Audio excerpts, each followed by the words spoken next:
আমরা রেডি হয়ে বেরিয়ে পড়েছি, এখন যাচ্ছি ভেরিনাগ। ভেরিনাগ বলবো কিসের জন্য বিখ্যাত, তারপরে আরো একটা মানে এগুলো সব অফবিটই যাচ্ছে আর কি, অফবিট প্লেস।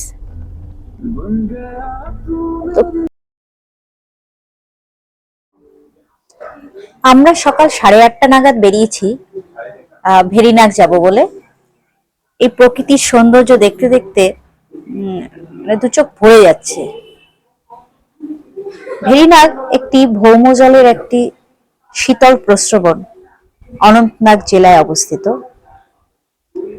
আর আজকে আমাদের প্ল্যান কোকেরনাগ থেকে ভেরিনাগ যাব, প্রায় 23 কিলোমিটার ডিস্টেন্স। আর এরপর ওখান থেকে চলে যাব আহারওয়াল ওয়াটারফলস, ওটা 58 কিলোমিটার। আর এরপর আমরা চলে যাব সোজা গুলমার্গ, 114 কিলোমিটার। অনেকটাই রাস্তা আমাদের যেতে হবে। সারাদিনের প্রোগ্রাম আমাদের। আজকে গুলমার্গে নাইট স্টে আছে। এর আগে ভেরিনাগের ছবি দেখেছিলাম, পান্না সবুজ জল দেখে তখনই ভেবেছিলাম একবার আমি ভেরিনাগ যাবই দেখতে, ঝিলম নদীর উৎস কোথায় আছে। চলুন একসাথেই আমরা দেখব। এখনো আমরা অনন্তনাগ ডিস্ট্রিক্টেই যাচ্ছি। চারিদিকে পাইন আর চিনার গাছ রয়েছে প্রচুর। খুব সুন্দর এই রাস্তাটা। এগুলি যখন ফল সিজনে একেবারে লাল হয়ে থাকবে, হলুদ হয়ে থাকবে, এর সৌন্দর্য তখন অন্যরকম হয়ে যাবে। এখন একরকম সৌন্দর্য।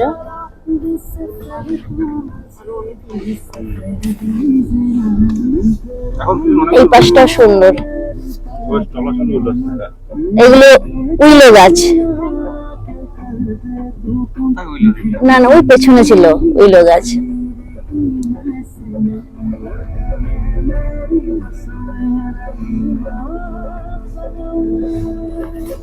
কাশ্মীরের প্রত্যেকটা বাঁকেই যেন সৌন্দর্য।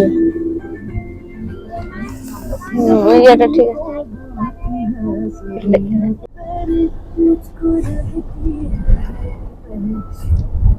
পেছনে আপেল বাগান, প্রত্যেকটা আপেল বাগানে ফুল হয়ে রয়েছে, আপেল ফুল।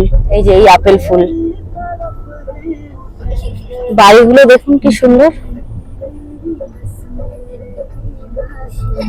দারুণ দেখতে লাগছে। হ্যাঁ, কত বড় ভ্যালি। স্কুলও দেখলাম বেশ কিছু। এগুলো সাদা সাদা কি দিয়ে রেখেছে?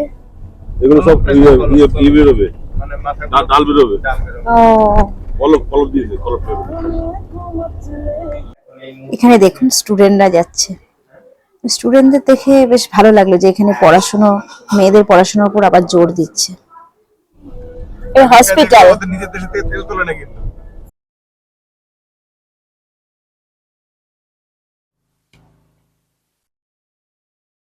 আমরা চলে এসেছি ভেরিনাগে। এটা হচ্ছে ঝিলাম রিভারের সোর্স। এই যে এখানে টিকিট কাউন্টার, টিকিট কাটছে, টিকিট কেটে এখানে ঢুকতে হবে। পাহাড়ের কোলে এই যে Jhelum, the source of piece. Jhelum নদীর উৎসস্থলে চলেছে। এইখানে একটা চিনার গাছ রয়েছে। কাশ্মীরের আনাচে কানাচেই কিন্তু চিনার গাছ। চলুন দেখবো কিরকম। এই যে দেখুন ঝিলাম নদীর মূল প্রবাহটা এখান দিয়ে যাচ্ছে। স্রোত আছে কিন্তু ভালো, বেশ স্রোত আছে। মেইন জায়গাটা দেখাই, নাগ মানে এখানে লেকের কথা বলা আছে। নাগ অর্থাৎ এখানকার লোকজন, নাগ মানে লেক। এরকম দেখুন টেম্পেলের মতো করা রয়েছে, এর ভেতর দিয়ে জলটা বেরোচ্ছে। জলটা পুরো সবুজ, গ্রিন রং। দেখো এই কালারটা কেন হলো? भेड़ीनाग। वो मछलियाँ अच्छी है, ना ये इसका कलर देखिए, कलर चेंज है इसका। अद्भुत ग्रीन कलर हो गया। खूबसूरत भी है। हाँ ये स्प्रिंग है और मिट्टी के अंदर सर नीचे से आता है। इसका कलर ऐसा क्यों है अंकल जी? कलर से मैं समाना इसका कलर पूरी हिस्ट्री बताएगा आपको। हाँ। हाँ, बता दीजिए। तो फिर वहाँ पर फिल्म में आपको पूरा उधर से वहाँ से आपको सर्किट पूरा समझ में आएगा। अच्छा ओके सर, जाइए। आप कहाँ से मैम? हाँ आप कहाँ से मैम? कलकत्ता। ओके चलो मैं आपको उधर से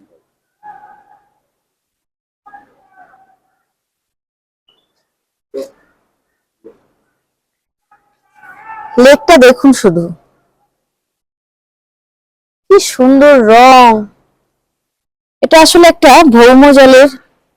ভৌমজল মাটির ভেতর থেকে বের হয়ে আসছে। এটা কোল্ড স্প্রিং, শীতল জলের হ্রদ। চারপাশটাই এরকম একটা স্ট্রাকচার করা রয়েছে।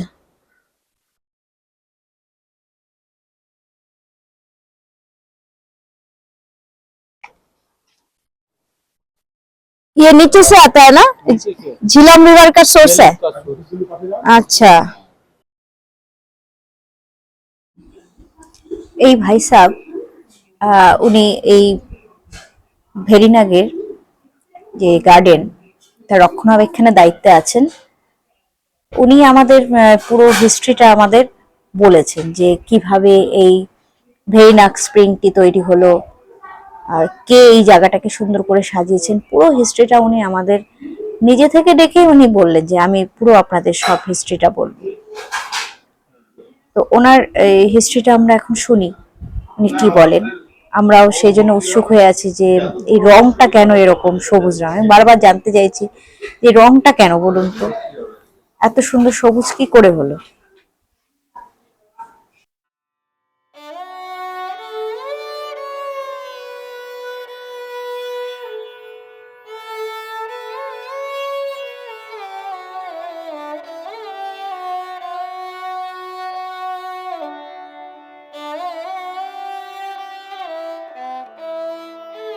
अठारह फीट डीप है, आगे हो गए फिर 18 फीट डीप, उससे आगे और 18 डीप, जैसे कि ऐसे पहले 18 आगे हो गए फिर 18 दूसरा सिटअप और आगे तीसरा सिटअप, सेंटर में 54 फीट गहरा 54 फीट डीप जहां से पानी निकलता है। पानी तो इसके सेंटर पाताल से ही पानी निकलता है। और हिस्ट्री के मुताबिक लिखा है कि इसके नीचे एक प्लेट रखा गया है पानी के कंट्रोल के लिए, क्योंकि जब यह कंस्ट्रक्शन पहले स्टार्ट किया गया पहले तो पानी को डाइवर्ट करना पड़ा। पानी को डाइवर्ट करने के लिए ऊपर से ढक्कन किया ताकि ये काम पूरा हो जाए, वरना तो इतने पानी में काम नहीं चल सकता क्योंकि पानी पहले से ही निकल रहा था। और जब ये 7 साल में कंप्लीट हुआ तो फिर उसमें से कुछ होल्स लगाए, जिससे उस वक्त मेजरमेंट हुआ कि 400 गैलन पानी पर सेकंड के हिसाब से निकलता है, 400 गैलन पर सेकंड। लेकिन डीपनेस की वजह से, गहराई की वजह से वो शो नहीं करता जो धरती से पानी निकलता है वो कैसे निकलता है, क्योंकि यहाँ 54 फीट डीप है, ये शांत लगता है तालाब जैसे नजर। लेकिन 54 फीट डीप होने की वजह से और आकाश और झाड़ियों के रिफ्लेक्शन की वजह से पानी का जो कलर है वो हरा दिखाई देता है, वरना तो पानी में कोई कलर नहीं। मैंने बोला ना कि ये 54 फीट डीप और आकाश और झाड़ियों की रिफ्लेक्शन होती है तो पानी का कलर जो है वो हरा दिखाई देता है, वरना तो पानी में कोई कलर नहीं, पानी बिल्कुल क्लीन है। हाँ 54 फीट 54 18 के 3 पौड़ी जैसा। हाँ तो यहाँ हम देख नहीं सकते कैसे निकलता है, क्योंकि यहाँ 54 फीट डीप है, ये पता नहीं चलता पानी का फ्लो जो आ रहा है 400 गैलन वो कैसे निकलता है, क्योंकि यहाँ 54 फीट डीप है। उस वक्त उनके पास एक इंजीनियर था, उसका नाम हैदर था, जिसने शाहजहां के कहने पर यहाँ से अंडरग्राउंड एक टनल बनवाई है गार्डन तक। गार्डन में दूसरा आर्टिफिशियल स्प्रिंग बनाया है बादामी शेप में, वहां पर शो करता है पानी कैसे निकलता है, क्योंकि वहां जो पानी निकलता है वो 3-4 फीट की गहराई से पानी निकलता है। वो जो वहां पानी निकल वो उबलता हुआ दिखाई देता है, पानी ठंडा ही है लेकिन बबल्स उठते हैं ताकि लोग इसको तालाब न समझे, लोग समझे कि यहाँ कैसे पानी निकलता हो। यहाँ से निकलकर आप वो गार्डन में देखेंगे। जहांगीर की एक और ख्वाहिश थी, एक और इच्छा थी, उनकी समाधि यहाँ पर होनी चाहिए। ये जगह तो जहांगीर ने अपनी समाधि के लिए रखा था, लेकिन ये इच्छा उनकी पूरी नहीं हुई। उस वक्त वो इसके साथ साथ श्रीनगर में शालीमार गार्डन बनवा रहे थे और श्रीनगर में वो रहा करते थे। जब वो श्रीनगर में जहांगीर बीमार हुए तो उसने अपनी पत्नी नूरजहां को कहा, अगर मेरी डेथ यहाँ हुई तो मुझे वेरीनाग में दफनाया जाना चाहिए। उस समय तो कंट्री एक ही थी और वो मुगल रोड से उसकी इलाज करने के लिए आगे जा रहे थे, और जहांगीर की जो डेथ हुई है वो मुगल रोड के बीच में हुई है। जब जहांगीर की डेथ मुगल रोड के बीच में हुई तो उसकी पत्नी ने वहां ऐलान नहीं किया कि जहांगीर की मौत हुई। हुकूमत में उस वक्त बगावत फैली हुई थी। उसने अपने वफादार साथियों से पूछा कि अगर हमने रास्ते में ऐलान किया जहांगीर की मौत। ঝিলাম নদীর এই উৎস আমরা দেখতে পাচ্ছি, রংটা অদ্ভুত, গ্রিন, গ্রিনের মধ্যে একটা অন্যরকম গ্রিন।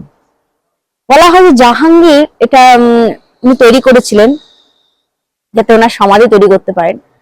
তো উনি শুরুটা করেছিলেন কিন্তু হয়নি, আর শেষ করেছিলেন শাহজাহান।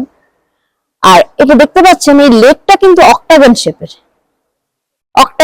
আর 3টে ধাপ আছে। 1851 মিটার উচ্চতায় অবস্থিত এটি একটি ন্যাচারাল ওয়াটার স্প্রিং, যার সৌন্দর্য এক কথায় অতুলনীয়। তো আপনারা যারা এই কাশ্মীরে ঘুরতে আসবেন, এটি একেবারে পেহেলগামে যারা ঘুরতে আসবেন সেই পথেও আসতে পারেন দেখতে, আর খুবই ভালো লাগবে।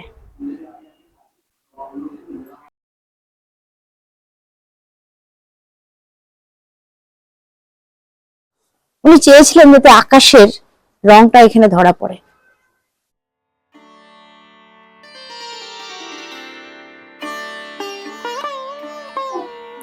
সম্রাট জাহাঙ্গীর 1602 খ্রিস্টাব্দে এই ভেরিনাগের যে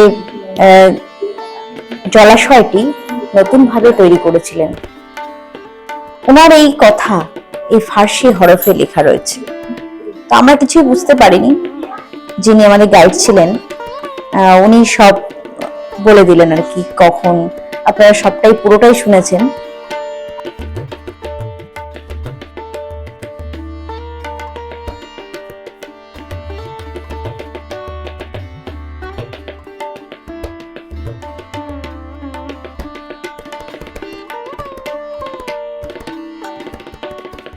কথিত আছে এখানে মাতা বিতস্তা এসেছিলেন আবির্ভূত হতে, কিন্তু তিনি এসে দেখলেন স্বয়ং দেবাদিদেব মহারাজ এখানে বিরাজমান। তাই উনি এখান থেকে চলে যেতে বাধ্য হলেন।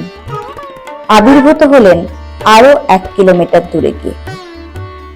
যেহেতু মাতা বিতস্তাকে এখান থেকে চলে যেতে হয়েছিল, তাই এই জায়গাটার নাম হলো বেরহা, অর্থাৎ ফিরে যাও, গো ব্যাক। নাগ এর অর্থ হচ্ছে জলাশয়। সেই থেকে জায়গাটার নাম হয়ে গেছে ভেরিনাগ। তো ওই নামটা শুনে প্রথমেই আমাদের একটা মনে হয়েছিল এটা কোনো হিন্দু স্থাপত্য হতে পারে। তো এর হিস্ট্রি ঘাটতে গিয়ে দেখলাম যে সত্যি এখানে যে হিন্দু সাম্রাজ্য ছিল তার প্রমাণ কিন্তু পাওয়া যায়।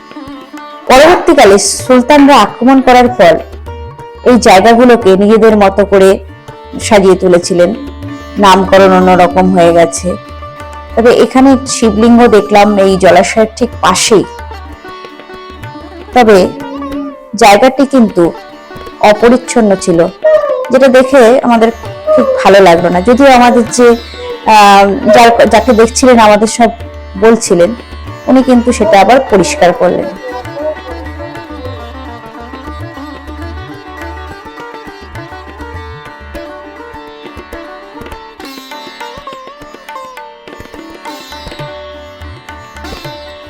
এই জলাশয়টিকে দেখুন, কি সুন্দর, চারপাশের ঘন জঙ্গল, তার ছায়া পড়ছে।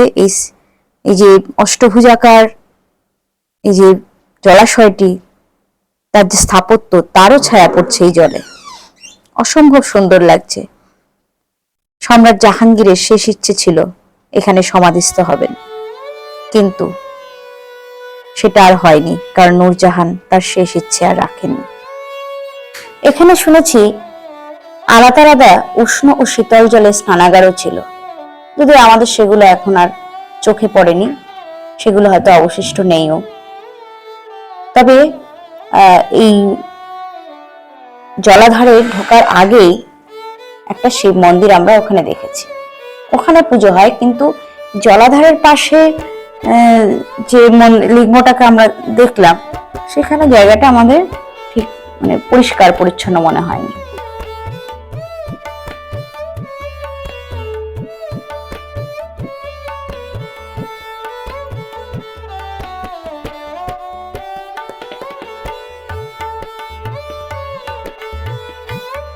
এই ভেরিনাগ স্প্রিং এর মানে এই এলাকাটা পুরোটাতেই এরকম মাটির নিচ থেকে জল বের হয়ে আসছে আর কি। তো এই ভেরিনাগের যে মেইন যে আমরা প্রস্রবণটা দেখলাম তার গভীরতা অনেক বেশি বলে আমরা বুঝতে পারছিলাম না জলটা যে মাটির নিচ থেকে বেরিয়ে আসছে। তো এই জন্য এই পার্কের মধ্যেই এরকম একটা জায়গা ওরা আলাদা করে রেখেছে, যেখান থেকে একদম সুন্দর বোঝা যাচ্ছে যে মাটির নিচ থেকে জল বেরিয়ে আসছে।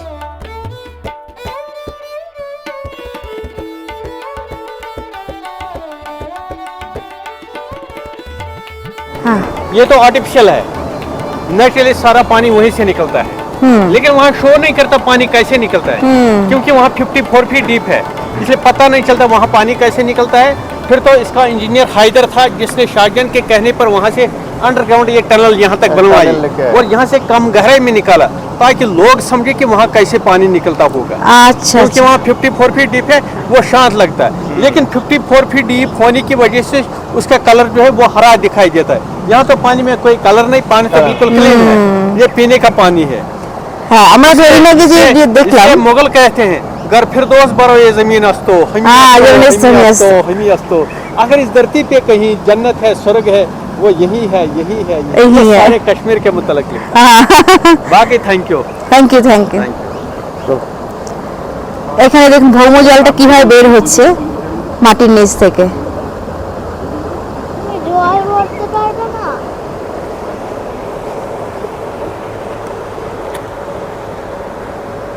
এই এক একটা চিনার গাছ উনি বললেন এটা প্রায় 400 বছরের পুরনো এই চিনার গাছ দুটো, 400 বছর। এক একটা চিনার গাছের আয়ু অনেক, এক কত ঘটনার সাক্ষী এই চিনার গাছ।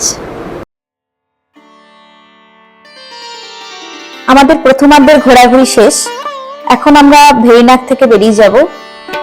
বেরিয়ে এখন যাব আমরা আহারবাল ওয়াটারফলস দেখতে।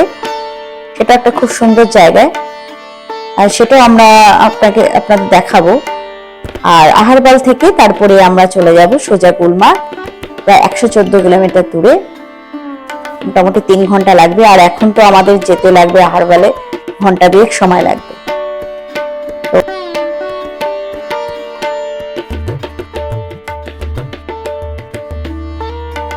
এখানেও টুরিস্টদের খুব একটা ভিড় দেখলাম না, স্থানীয় মানুষরাই এখানে আসছিল। তো আমরা একটু সকাল সকালই এসেছিলাম বলে অত লোকজন আমরা দেখতে পাইনি, মোটামুটি ফাঁকাই ছিল।